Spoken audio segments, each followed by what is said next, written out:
ഇനി നമുക്ക് മൂന്നാമത്തെ ആപ്ലിക്കേഷൻ നോക്കാം. ആദ്യത്തെ ആപ്ലിക്കേഷനിൽ നമ്മളൊരു സ്ട്രെയിറ്റ് വയർ ആണെന്ന് എടുത്തിരുന്നത്. ആ ഒരു സ്ട്രെയിറ്റ് വയറിൻ്റെ ഉള്ളിൽ കൂടി കറണ്ട് പോയിരുന്നു. ആ സ്ട്രെയിറ്റ് വയറിൻ്റെ അരികെയുള്ള ഒരു പോയിന്റിൽ ഇത്രത്തോളം മാഗ്നറ്റിക് ഫീൽഡ് ഉണ്ടെന്ന് നമ്മൾ കണ്ടെത്തി.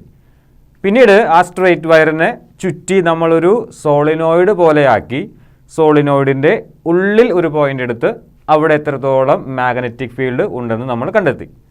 ഇനി നമ്മൾ ചെയ്യാൻ പോകുന്നത് നമ്മുടെ കയ്യിലുണ്ടായിരുന്ന സോളിനോയിഡിനെ ഇതായിരുന്നു നമ്മുടെ കയ്യിലുണ്ടായിരുന്ന സോളിനോയിഡ് നമ്മൾ എന്ത് ചെയ്യാൻ പോവുകയാണ്? രണ്ട് എൻഡുകളും വളച്ചതിന് ശേഷം ഏകദേശം ഈ ഒരു രൂപത്തിലേക്ക് നമ്മൾ മാറ്റിയെടുത്തു.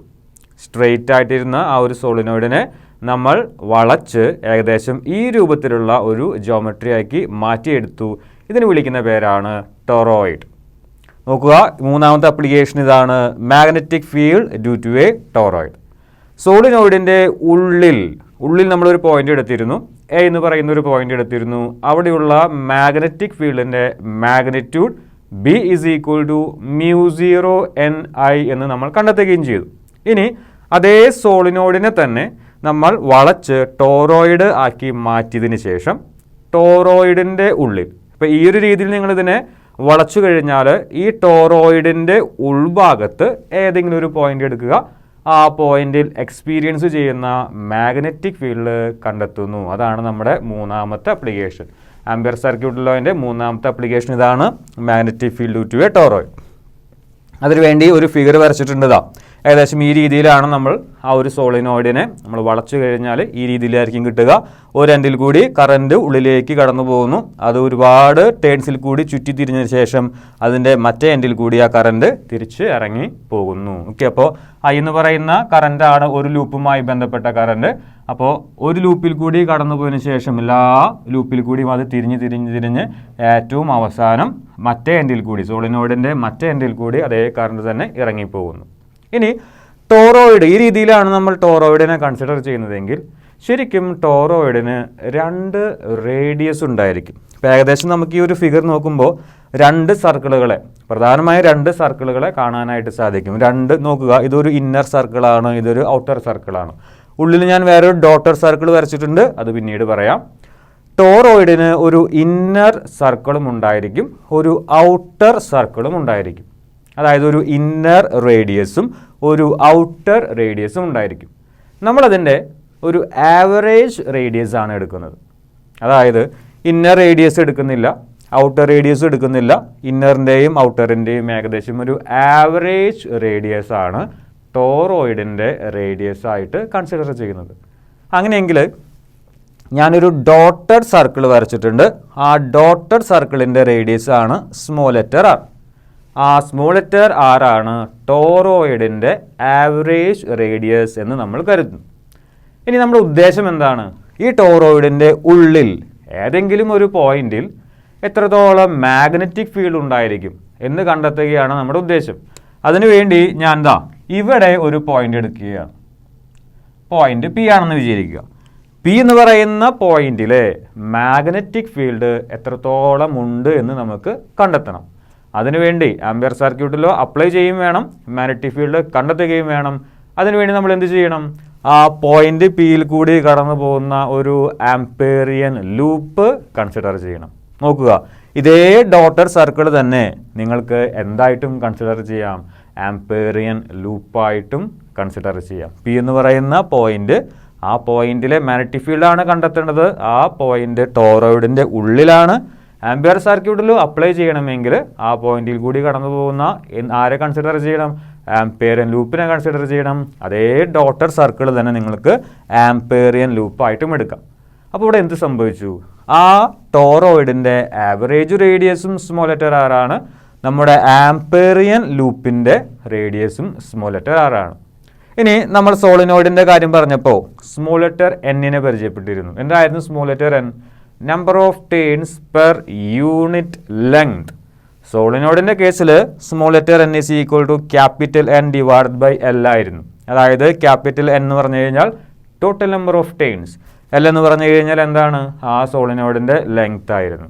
ഇവിടെ ആ ലെങ്ത്തിന് നമ്മൾ എന്ത് ചെയ്തു? ചുറ്റി അതിൻ്റെ സർക്കിംഫറൻസ് ആക്കി മാറ്റി. അതായത് എൽ ലെങ്ത് ഉണ്ടായിരുന്ന സോളിനോയിഡിനെ നമ്മൾ 2 എൻഡും വളച്ചിട്ട് ഒരു സർക്കിൾ രൂപത്തിലാക്കി. അങ്ങനെയാണെങ്കിൽ ആ എല്ല് എന്തായിട്ട് മാറിയിട്ടുണ്ടാകും? ടോറോയിഡിൻ്റെ സർക്യൂംഫറൻസ് ആയിട്ട് മാറിയിട്ടുണ്ടാകും. അങ്ങനെയെങ്കിൽ n is equal to capital N divide by എല്ലിന് പകരം capital N divide by 2πr എന്ന് എഴുതാം. 2πr എന്ന് പറയുന്നത് ഈ ടോറോയിഡിൻ്റെ ആവറേജ് റേഡിയസുമായി ബന്ധപ്പെട്ട സർക്യൂംഫറൻസ് ആണ്. ഈ സ്മോൾ ലെറ്റർ ആർ എന്തിനൊക്കെ ഉപയോഗിക്കാം? ടോറോയിഡിൻ്റെ ആവറേജ് റേഡിയസ് ആണ്, ആസ് വെൽ ആസ് ഈ ഒരു ആംപെയറിയൻ ലൂപ്പിൻ്റെ റേഡിയസും കൂടിയാണ്. Small letter n is equal to capital N divide by 2πr.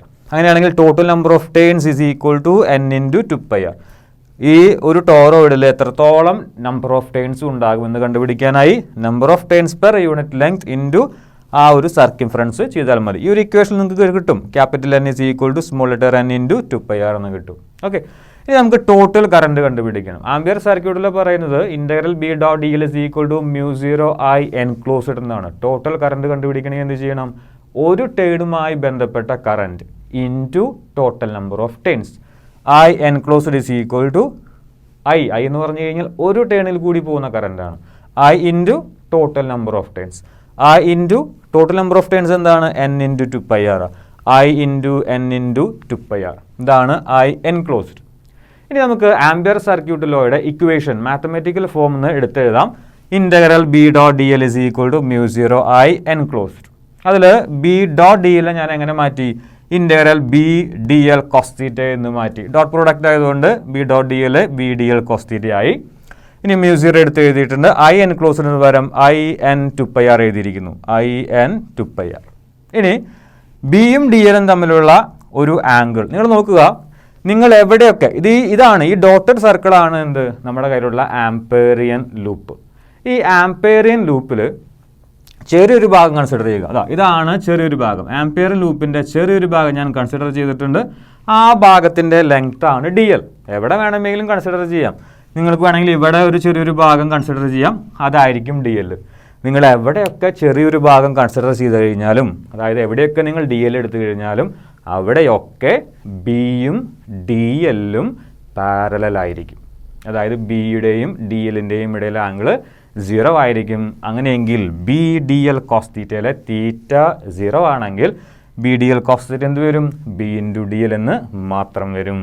Integral B D L cos theta മാറി ഇൻ്റഗ്രൽ ബി ഡി എൽ മാത്രമായി. Integral B D L equal to μ0 I n 2πr. അങ്ങനെ തന്നെ right സൈഡിൽ അങ്ങനെ തന്നെ ഞാൻ എടുത്തെഴുതിയിരിക്കുന്നു. ഇനി ഈ ആംപെയറിയൻ ലൂപ്പിൽ ഈ ഡോട്ടഡ് സർക്കിളാണ് ആംപെയറിയൻ ലൂപ്പ്.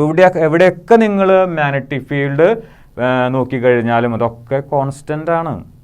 ആംപെയറിയൻ ലൂപ്പിൽ ഏതൊക്കെ പോയിന്റ് എടുത്തിട്ട് അവിടെയൊക്കെ നിങ്ങൾ മാഗ്നറ്റിക് ഫീൽഡ് മെഷർ ചെയ്ത് കഴിഞ്ഞാൽ അവിടെയൊക്കെ മാഗ്നറ്റിക് ഫീൽഡ് എന്താണ്? കോൺസ്റ്റൻ്റ് ആണ്. നമ്മൾ നേരത്തെ പറഞ്ഞിരുന്നു. അപ്പോൾ എൻ്റെ കയ്യിൽ ഒരു സോളിനോയിഡ് ഉണ്ടായിരുന്നു. ആ സോളിനോയിഡിൻ്റെ ഉൾഭാഗത്ത് ഇതായിരുന്നു എൻ്റെ കയ്യിലുണ്ടായിരുന്ന സോളിനോയിഡിൻ്റെ ഉൾഭാഗത്ത് എന്താണെന്ന് പറഞ്ഞു? യൂണിഫോം മാഗ്നറ്റിക് ഫീൽഡ് ആണെന്ന് പറഞ്ഞു. ഞാൻ ഒന്നും ചെയ്തിട്ടില്ല. ആ മാഗ്നറ്റിക് ഫീൽഡ് ആ ഒരു സോളിനോയിഡിൻ്റെ ഷേപ്പ് മാത്രമേ ഞാൻ മാറ്റിയിട്ടുള്ളൂ. അങ്ങനെയാണെങ്കിൽ ഇപ്പോഴും അതിൻ്റെ ഉള്ളിലുള്ള മാഗ്നറ്റിക് ഫീൽഡ് എവിടെയൊക്കെ നിങ്ങൾ പോയിന്റ് എടുത്തു കഴിഞ്ഞാലും അവിടെയുള്ള മാഗ്നറ്റിക് ഫീൽഡ് യൂണിഫോം തന്നെയായിരിക്കും. ഞാൻ അതിൻ്റെ ഷേപ്പ് മാത്രമേ മാറ്റിയിട്ടുള്ളൂ, മറ്റൊന്നും ഞാൻ മാറ്റിയിട്ടില്ല. അങ്ങനെയെങ്കിൽ ബി എ നിങ്ങൾക്ക് എന്തായിട്ട് കൺസിഡർ ചെയ്യാം? ഇവിടെയുള്ള ഇൻ്റഗ്രൽ ബി ഡി എല്ലിലത്തെ ബി എന്തായിട്ട് കൺസിഡർ ചെയ്യാം? ഒരു കോൺസ്റ്റൻ്റ് ആയിട്ട് കൺസിഡർ ചെയ്യാം. അങ്ങനെയാണെങ്കിൽ ബി എന്ന് പറയുന്ന ആ മാഗ്നറ്റിക് ഫീൽഡിനെ ഇൻ്റഗ്രേഷൻ ചെയ്യേണ്ട ആവശ്യമില്ല. ഇൻ്റഗ്രലിൻ്റെ പുറത്തേക്ക് എടുക്കാം. B into integral D L is equal to μ0 I n 2πr. Right സൈഡിൽ മാറ്റമൊന്നുമില്ല. ഇനി ഇതിൻ്റെ ചെറിയൊരു ഭാഗമാണ് ഈ ആംപെയറിയൻ ലൂപ്പിൻ്റെ ചെറിയൊരു ഭാഗമാണ് ഡി എൽ. ആ ഡി എല്ലിനെ നിങ്ങൾ ഇൻ്റഗ്രേഷൻ ചെയ്യാൻ നിന്ന് കഴിഞ്ഞാൽ എന്ത് കിട്ടും? ഇങ്ങനെ കുറേ ചെറിയ ഡി എല്ലുകളെ കൺസിഡർ ചെയ്ത് അല്ലാതെ നമ്മൾ ഇൻ്റഗ്രേഷൻ ചെയ്യാൻ നിന്ന് കഴിഞ്ഞാൽ എന്ത് കിട്ടും? നിങ്ങൾക്ക് ആ ആംപെയറിയൻ ലൂപ്പിൻ്റെ സർക്യൂംഫറൻസ് കിട്ടും. ഡി എൽ എന്ന് പറയുന്നത് ആംപെയർ ലൂപ്പിൻ്റെ ചെറിയൊരു ഭാഗമാണ്. അതിന് നമ്മൾ ചെറിയ ചെറിയ ഡി എല്ലുകൾ കൂട്ടി ചേർത്ത് സമ്മ് ചെയ്യുന്ന ആ പ്രോസസ്സാണ് എന്ത്? ഇൻ്റഗ്രേഷൻ. ആ ഡി എൽ നിങ്ങൾ ഇൻ്റഗ്രേറ്റ് ചെയ്ത് കഴിഞ്ഞാൽ നിങ്ങൾക്ക് കിട്ടാൻ പോകുന്നത് ആംപെയറിയൻ ലൂപ്പിൻ്റെ സർക്യൂംഫറൻസ് ആണ് 2πr. B into 2πr is equal to μ0 I n 2πr. രണ്ട് സൈഡിലെയും 2πr ക്യാൻസൽ ചെയ്തു പോകുന്നു. ബാക്കി നിങ്ങൾക്ക് ലഭിക്കുക B is equal to μ0 I n ആണ്. അല്ലെങ്കിൽ B is equal to μ0 ni. ഒരു പക്ഷേ നിങ്ങൾക്ക് ഈ ഒരു ഇക്വേഷൻ പരിചിതമായിരിക്കും. തൊട്ട് മുമ്പ് നമ്മൾ പറഞ്ഞ second application magnetic field inside a straight solenoid, അവിടെ കിട്ടിയ ഇക്വേഷൻ എന്തായിരുന്നു? B is equal to μ0 ni. ഇവിടെ ടോറോയിഡിൽ നമുക്ക് കിട്ടുന്ന ഇക്വേഷൻ എന്ത് തന്നെയാണ്? B is equal to μ0 ni. ഈ രണ്ട് കേസിൽ നിന്നും അപ്ലിക്കേഷൻ 2-ൽ നിന്നും അപ്ലിക്കേഷൻ 3-ൽ നിന്നും നമുക്ക് മനസ്സിലാകുന്ന കാര്യം എന്താണ്? നമ്മുടെ കയ്യിൽ ഒരു സ്ട്രെയിറ്റ് സോളിനോയിഡ് ആണെങ്കിൽ അതിൻ്റെ ഉള്ളിൽ ഒരു മാഗ്നറ്റിക് ഫീൽഡ് ഉണ്ടായിരിക്കും, അതാണ് μ0 ni. ഞാൻ ആ സ്ട്രെയിറ്റ് സോളിനോയിഡിനെ വളച്ച് ടോറോയിഡാക്കി മാറ്റിക്കഴിഞ്ഞാൽ നമ്മൾ എന്തും മാത്രമേ മാറ്റുന്നുള്ളൂ? അവിടെ ഷേപ്പ് മാത്രമേ മാറ്റുന്നുള്ളൂ. അവിടെയുള്ള കറൻറ്റോ അവിടെയുള്ള നമ്പർ ഓഫ് ടേൺസിനെയോ ഒരു മാറ്റവും നമ്മൾ വരുത്തുന്നില്ല. അതുകൊണ്ട് തന്നെ മാഗ്നറ്റിക് ഫീൽഡും മാറുകയില്ല. ഒരു സ്ട്രെയിറ്റ് സോളിനോയിഡിൻ്റെ ഉള്ളിലുള്ള മാഗ്നറ്റിക് ഫീൽഡ് തന്നെയായിരിക്കും. അതിനെ വളച്ച് ഒരു ടോറോയിഡ് ആക്കി മാറ്റിയാലും അതിൻ്റെ ഉള്ളിൽ എക്സ്പീരിയൻസ് ചെയ്യുക. രണ്ടിൻ്റെയും ഇക്വേഷൻ സെയിം ആണ്, B is equal to μ0 ni. ഇനി ഇതിൻ്റെ ഉള്ളിൽ നമ്മളൊരു മീഡിയം വെച്ച് കഴിഞ്ഞാൽ, നമ്മൾ സോളിനോയിഡിൻ്റെ ഉള്ളിൽ ഒരു മീഡിയം വെച്ചപ്പോൾ നമുക്ക് കിട്ടിയ ഇക്വേഷൻ എങ്ങനെയായിരുന്നു? B is equal to μr into μ0 ni. ഇനി ഈ ടോറോയിഡിൻ്റെ ഉള്ളിൽ ഒരു മീഡിയം വെച്ച് കഴിഞ്ഞാൽ എന്ത് സംഭവിക്കും? പണ്ട് സംഭവിച്ചതുപോലെ തന്നെയായിരിക്കും ഇവിടെയും സംഭവിക്കുക. നോക്കുക, if a medium is placed inside B is equal to μ into ni. μ0 എന്ന് പറയുന്നത് പെർമിയബിലിറ്റി ഓഫ് ഫ്രീ സ്പേസ് ആയിരുന്നു. ഇതിൻ്റെ ഉള്ളിലൊരു മീഡിയം വെച്ച് കഴിഞ്ഞാൽ ആ മീഡിയത്തിൻ്റെ പെർമിയബിലിറ്റി വേണം നമ്മൾ എഴുതാനായിട്ട്. അങ്ങനെയാണെങ്കിൽ B is equal to μ into ni എന്ന് വരും. നമ്മുടെ കയ്യിലുള്ള ഇക്വേഷൻ ഒന്നുകൂടി ഓർമ്മപ്പെടുത്താം. Relative permeability is equal to permeability of a medium divided by permeability of free space. അതിൽ നിന്ന് നിങ്ങൾക്ക് വേണമെങ്കിൽ പെർമിയബിലിറ്റി ഓഫ് മീഡിയം എഴുതാം. μ is equal to μr into μ0. ഇവിടെയുള്ള മ്യൂവിന് പകരം എന്ത് എഴുതാം? നിങ്ങൾക്ക് μr ഇൻറ്റു μ0 എന്ന് എഴുതാം. അവസാനം നിങ്ങൾക്ക് ഇക്വേഷൻ ഇങ്ങനെ കിട്ടും, B is equal to μr times μ0 ni. അതിൽ μ0 ni എന്ന് പറഞ്ഞു കഴിഞ്ഞാൽ ആ മീഡിയം വയ്ക്കുന്നതിന് മുമ്പുണ്ടായിരുന്ന മാഗ്നറ്റിക് ഫീൽഡ് ആയിരുന്നു. μr ഇൻറ്റു μ0 ni എന്ന് പറഞ്ഞാൽ എന്താണ്? ആ ഒരു മീഡിയം വെച്ചതിന് ശേഷമുള്ള മാഗ്നറ്റിക് ഫീൽഡാണ്. അങ്ങനെയാണെങ്കിൽ ടോറോയിഡിൻ്റെ ഉള്ളിൽ നിങ്ങളൊരു മീഡിയം വെച്ച് കഴിഞ്ഞാൽ ആ ടോറോയിഡിൻ്റെ ഉള്ളിലെ മാഗ്നറ്റിക് ഫീൽഡ് കൂടും. എത്ര ടൈംസ് കൂടും? μr ടൈംസ് കൂടും. ഓക്കെ, അപ്പോൾ ഇത്രയുമാണ് നമുക്ക് ആംപിയർ സർക്യൂട്ട് ലോയും അതിൻ്റെ അപ്ലിക്കേഷൻസിനെ കുറിച്ചും പറയാനുള്ളത്. ഏറ്റവും ആദ്യത്തെ അപ്ലിക്കേഷൻ ഒരു സ്ട്രെയിറ്റ് വയർ ആയിരുന്നു. രണ്ടാമത്തെ അപ്ലിക്കേഷൻ നമ്മളതിനെ ചുരുട്ടി സോളിനോയിഡാക്കി. മൂന്നാമത്തെ അപ്ലിക്കേഷൻ ആ സോളിനോയിഡ് നമ്മൾ ബെൻഡ് ചെയ്ത് ഒരു ടോറോയിഡാക്കി. ഓർത്തിരിക്കേണ്ട കാര്യം, ഒന്ന് ടോറോയിഡിൻ്റെ ഉള്ളിലുള്ള മാഗ്നറ്റിക് ഫീൽഡും സോളിനോയിഡിൻ്റെ ഉള്ളിലുള്ള മാഗ്നറ്റിക് ഫീൽഡും സെയിം തന്നെയാണ്. ഇനി രണ്ടാമത്തെ ഓർത്തിരിക്കേണ്ട കാര്യം, ടോറോയിഡിൻ്റെ ഉള്ളിലും അല്ലെങ്കിൽ സോളിനോയിഡിൻ്റെ ഉള്ളിലും നമ്മളൊരു മീഡിയം വെച്ച് കഴിഞ്ഞാൽ രണ്ടിൻ്റെയും ഉള്ളിലുള്ള ടോട്ടൽ മാഗ്നറ്റിക് ഫീൽഡ് കൂടും.